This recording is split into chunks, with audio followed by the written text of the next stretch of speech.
We are back here now on the GSMC Chip Shot Football Podcast to start a new series now, getting into the preseason and getting closer, honestly, to the start of the regular season.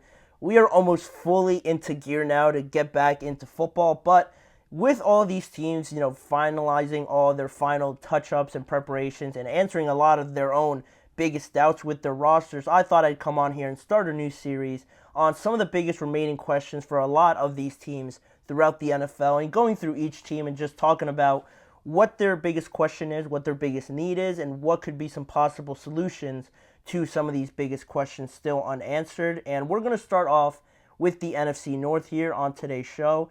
And right off the bat, we're going to get into talking about the Green Bay Packers. We're going to shuffle on through the division as we go through this segment. But starting off with the Packers, I think, to me, one of the biggest things that I want to know and how it will all shape out will be how their backfield will look in 2024, because obviously the biggest addition to this group and just in general to the Green Bay Packers was Josh Jacobs in free agency, signing him to a massive deal, I think a 4-year deal or a 3-year deal, just based off of my memory. Signing him to essentially replace Aaron Jones seemed to be, the main story around it all, how it all developed very quickly. Their interest in Jacobs, him having, an interest in joining the Green Bay Packers.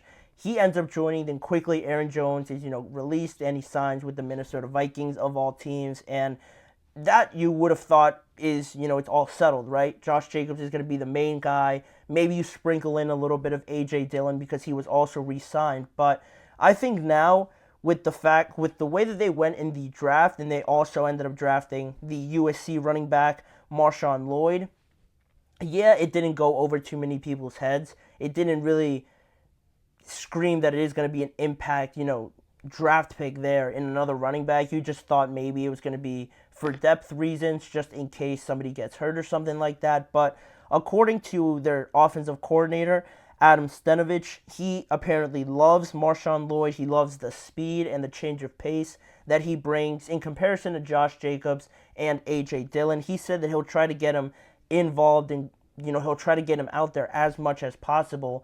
And now you're talking about 3 running backs, right? We're always talking about the running back duos across the NFL and how that seems to be the new trend. But the Packers seemingly are trying to get 3 of these guys involved. And how will that look? How will it all shape out? Essentially trying to split the rock with not only 3 running backs, but also the 4 or 5 receivers that they have on their offense, all trying to get, a piece of the pie as well. It's great to have all these options, but in terms of the running backs and how it'll look, I think Josh Jacobs will be seen as the unquestionable starter. He will be out there once the game starts, maybe on the big plays, on the big downs as well. But I wouldn't be so surprised if A.J. Dillon, who they re-signed this year on a cheaper deal, he wanted to stay with the Packers, and they were all over him just trying to get him to stay as well. To keep both of those guys there and have the same system as you did, just last year with Aaron Jones and A.J. Dillon, I think it could be a positive thing. I'm just interested to see, how their production looks. And also, if you're able to keep all these guys healthy, that's, a great thing. Running backs are also always taking the most wear and tear. So with a guy like Josh Jacobs too, he struggled with injuries recently. So maybe having 2 guys there to spot him isn't the worst idea in the world. But the only worry I guess I would have is the idea of, keeping a guy in there when he's hot, when he has this momentum going. You don't want to mess it up too much with splitting it with not only one other guy, but 2 other guys. That's my only worry. If things get too, out of hand or just don't look right by trying to include too many players in the backfield. It is something that is very unorthodox, I think, nowadays in the NFL. But, I think it could work out, but you only have one football out there. So the Packers are going to be really, deliberate on how they, go about splitting all the reps between the running backs. But that's one team. The next team I wanted to talk about is the Detroit Lions. My biggest question with them, still going back to last year, is who else is going to step up on that defensive line other than Aiden Hutchinson, because the Lions, it's hard to find a glaring weakness with them, in all honesty. Just looking at Hutchinson, clearly the main guy. If you want to talk about, the main pass rushers, the main guys that wreak havoc for all the contending teams. You could throw out a bunch of names. You could throw out Nick Bosa, TJ Watt, Myles Garrett, some of those guys that are up there on those contending teams. They all need a guy like Aiden Hutchinson, and he is starting to fit that mold after last year recording 11.5 sacks. He led this team in that category. But what worries me is, his running mate, the guy that is supposed to benefit from Aiden Hutchinson drawing a lot of the coverage. The next, guy on their roster that had the most sacks, he had about half of the sacks that Aiden Hutchinson had at 11.5, or excuse me, at 5, and Aiden Hutchinson had 11.5. So Hutchinson, good production, as he develops on as a pass rusher, but to have the second guy only have 5, that worries me a little bit just because this Lions team is so good offensively, it seems, and on the defensive side of the ball, I was very, happy that they were able to address the secondary by drafting Terrion Arnold, by, bringing in Carlton Davis, and, addressing those issues in the offseason.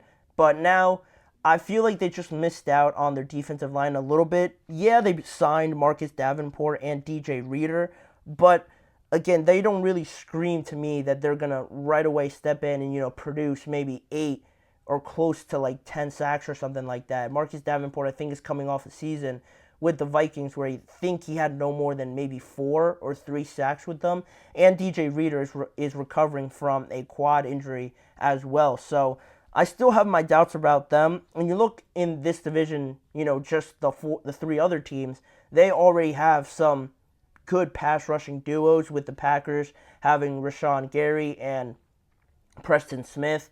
The Chicago Bears having Montez Sweat in there as well, with, I'm forgetting the name. I mean, they had Yannick Ngakoue last year that produced some pressure as well for them.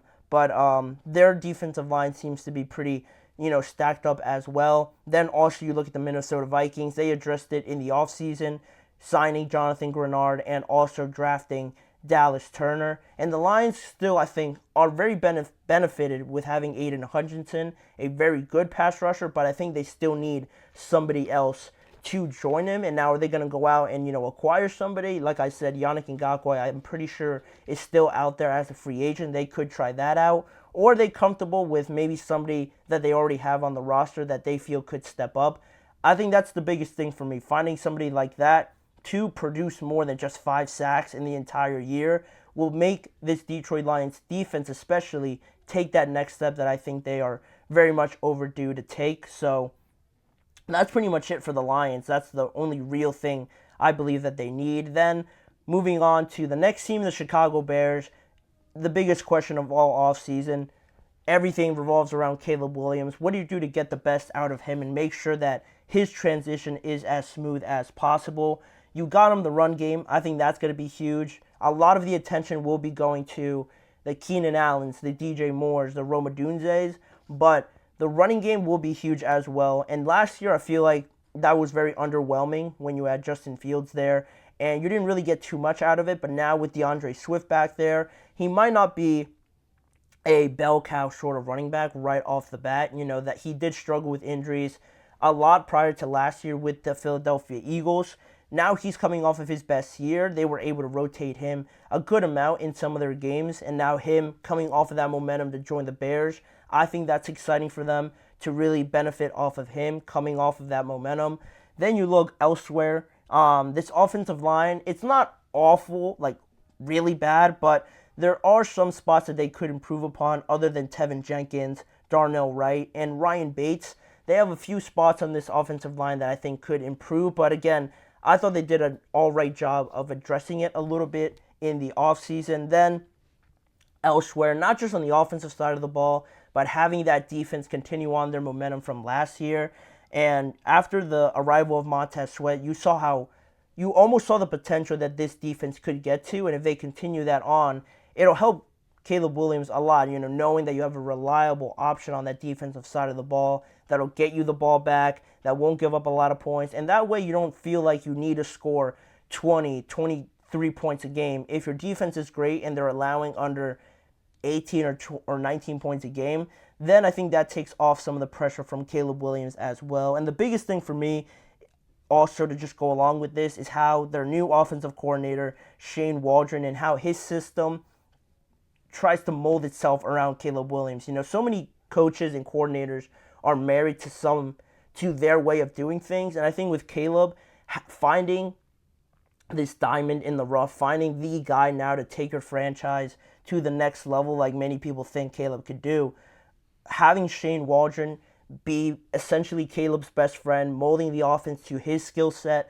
calling the plays to benefit Caleb. A big, knock against Caleb last year was taking a lot of sacks and just always being, in a rush and making these miraculous plays. You can't always do that at the NFL level. You hardly can always do that, honestly, at the NFL level. So making sure that Caleb is in a spot where he feels comfortable, he understands everything, understands the system like the back of his hand.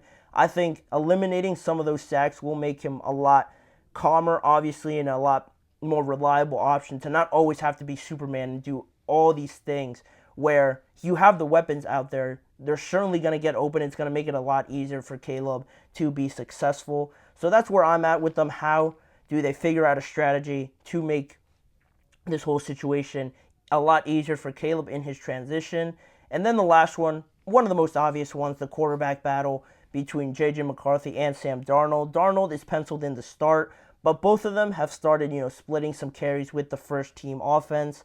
Again, they're going to be, with this week being the start of the preseason, I'm sure both of them are going to be out there at some facet of the game. Maybe not the first game, but there's still 2 more games after that. We're going to see both of those guys out there, and I think that'll be a good sign, not only for Darnold because he is entering a new situation, but also JJ, how quickly he's picked up this offense at this level will certainly be fascinating to watch. And also, continuing on a little bit into the regular season, how long that leash is for Sam Darnold. How much leeway does he have to maybe make a couple mistakes before the Minnesota Vikings decide to pull him, maybe incorporate JJ and start him if Sam Darnold is struggling. I want to see where, their breaking point is with all of that, and just making sure JJ overall is ready as possible as he can be when that moment comes.